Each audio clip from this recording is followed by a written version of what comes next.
So men use love spells and witchcraft just as much as women. Like, we know that men use witchcraft, they are warlocks, okay? But they use love spells just as much as women, but a lot of times the intention of them using it is not necessarily the same. Oftentimes it's not. Sometimes, like, typically when you see like a woman using a love spell, she's trying to bind this man to her. She's like, Lord, like, or not Lord, I don't know who she's praying to, but they're praying to some sort of deity or demon.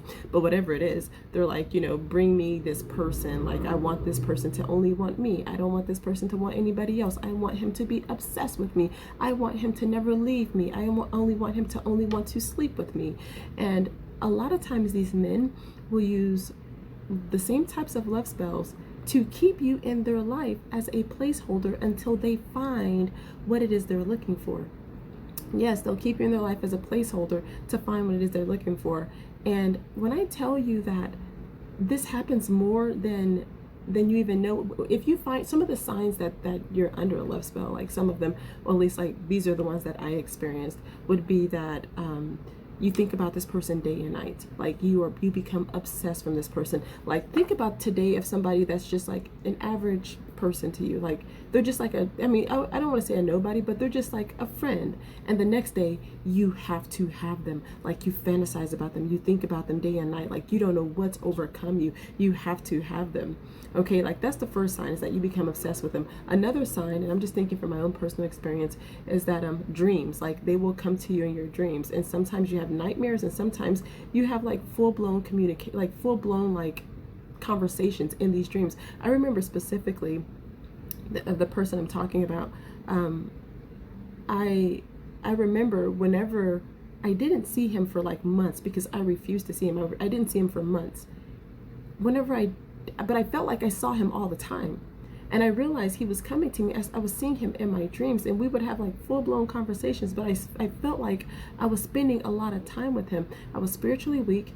I was not really walking as closely with God as I am right now. In fact, I remember at that particular point in time, God told me to come back to him, and I did not want to at that point, because I affiliated God with depression, because every time I was with God, like every time I walked with God, I would have these bouts of depression. I now know that depression, it's often a spirit. Like, it is a spirit. And so you bind it and you rebuke it, but at the time I didn't know. Like, I was very ignorant in a lot of different ways, and my ignorance and me affiliating depression with my relationship with God was a wide open door for the enemy to come in and attack me. And I know that this probably applies to some of you guys, because sometimes it's like the closer you get to God, the more the attacks come, and that's exactly what happened. But understand that the attacks aren't coming from God or as a result of God, but it is the enemy trying to attack you. And so in the midst of this, a warlock walked right into my life.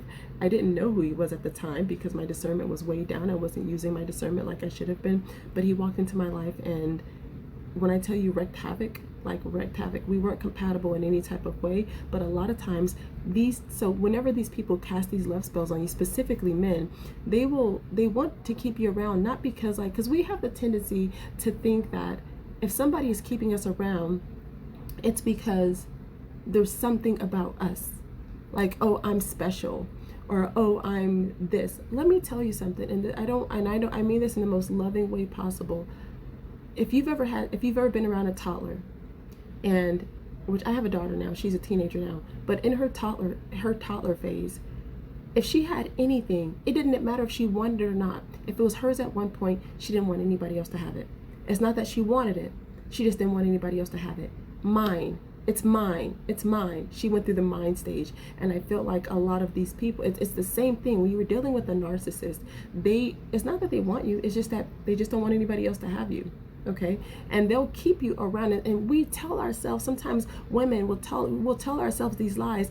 Oh, he only wants me around because there's something special about me. If there was something special about you, he would commit to you and he would marry you. If there was something special about you. I mean this in the most loving way. I want you to just really get a grip of it, because so many women waste their lives. How many people do you know that have been in relationships with men or even women for like decades, and they're still not married? They're still, it's the same situation that they entered whenever they first met. just dating, no serious titles. Because why buy the cow when you get the milk for free? There's no consequences for what they're doing. And when you sleep with someone too, this is another thing. I know I'm all over the place here, but when you sleep with someone, it's very spiritual. It's very spiritual. You think of Job.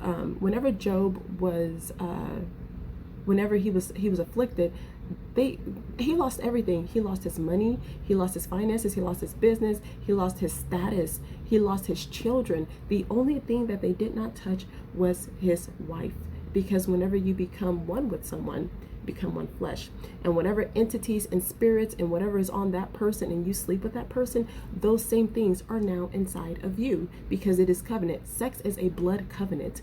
It is a blood covenant. I'm telling you guys this because I really want you to understand that it's nothing to joke with. And you may think that I've been dating this guy for 5 years. It doesn't take 5 years to know if you guys are going to get married or not. You can talk about it. It doesn't matter. It doesn't take that long. He knew from the moment that he met you if he wanted to marry you or not. Now, while he hasn't asked the question, it can be a multitude of reasons. That's not my business. I'm just here to let you know that warlocks, men, cast love spells too. And a lot of times you will be obsessed with somebody and you'll be under a love spell and not even know it. You'll not even know. You'll be dealing with things like depression, anxiety, heartache. You'll feel guilty when you've done nothing wrong, but you'll have like this shame or guilt, like something along those lines that you feel on you. You can't even pinpoint it. That's the thing about it. You can't even pinpoint it. Men use love spells too, but it's not to make you obsessed with them. Like, I want to be with this person. It's because I want to use her body as a vessel, okay, and do whatever I want with it. And then when I'm done with it, then I'm done with it and I'll move on to something else. Or sometimes they just kind of leave it open. That's why you have to walk close with God. And I think the theme of this week is discernment. It is discernment, because if your discernment is heightened and increased, you will not endure any of this. You will not deal with any of this at all. Like, you won't have to, and I don't want to say you won't have to deal with it, but you have been warned. You've been warned. And sometimes, like, whenever we're desperate. We're just like, I just want something. I want somebody. I need something. I need to sleep with some, like, I don't want to be by myself. So because you don't want to be by yourself, you accept the bare minimum. Your standards are down here. And now you're in a full-blown relationship with a warlock who is covenant to some sort of demon or deity or whatever it is they're worshiping, and you've now become one with that altar that they're now at.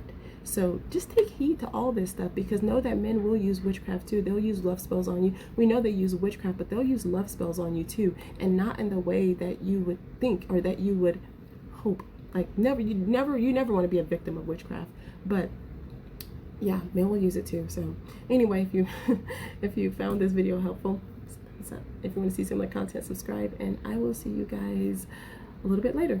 Blessings.